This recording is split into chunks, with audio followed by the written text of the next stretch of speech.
Ate Minisita w'Eby'ettaka Mayanja ayingiddemu ensonga z'ettaka ly'ebaka erikayanirwa abafamire ya Semeyi Kiwanda Walusimbi Ebaka ssaako abakulu mu kika ky'Effumbe. Wabaddewo okuwanyisiganya ebigambo mu ofiisi ya Minisita w'Eby'ettaka Mayanja wakati w'abakulu mu kika ky'Effumbe ssaako abafamire ya Semeyi Kiwanda Walusimbi olubadde luyitiddwa okumalawo okusika omugwa ku ttaka lino erisangibwa Ebaka mu Wakiso District.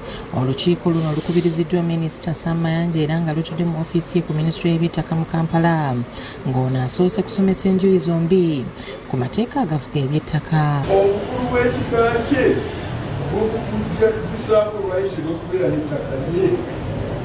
abakulu okuva mu kika ky'Effumbe babadde bakiikiriddwa munnamateeka Julius Ssekkadde ng'ono abulidde Minisita nga bwe balina obwannannyini ku ttaka lino. Era ekyagaza omusango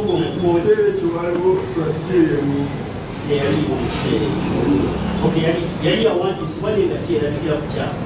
Buli ludda olukiikiriddwa bannamateeka luwadde obujulizi obulaga nti ettaka lyabwe.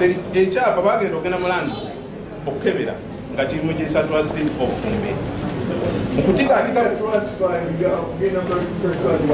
Walusimbi omulamu Walusimbi yalirozanja abantu bali eno bajjajja bange kinyamukisa nnyo nti olunaku lwaleero ndabye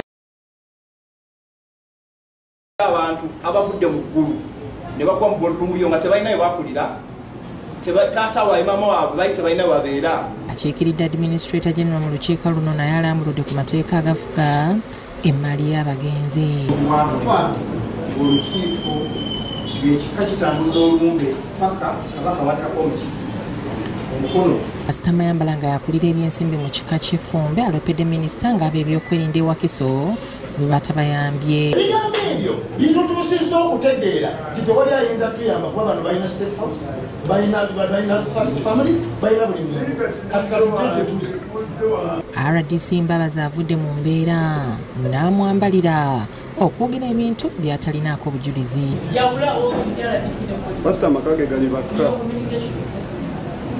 Minisita kati ntiisibwatiisibwa. EPC w'e Wakiso Katuramo naye ayanukudde Pastor Ivan Mayambala. Zitambula bulungi okujjako bw'oba wawaaba.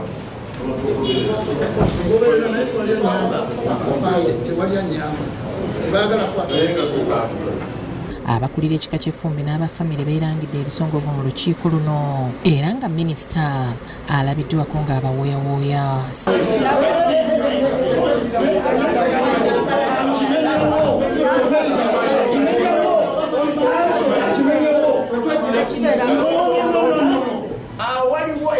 Waliwo ebijja ebya family tewali muntu mulala mmwe ab'ekika oba butaka bwammwe nga mwali omwaziika bonna abaliwo when you go on ground when you visit locals it is a family. Ekubwa ne lisalibwamu plot 4 yeya eka 305 taata waffe yagula ne residue neba plot 5.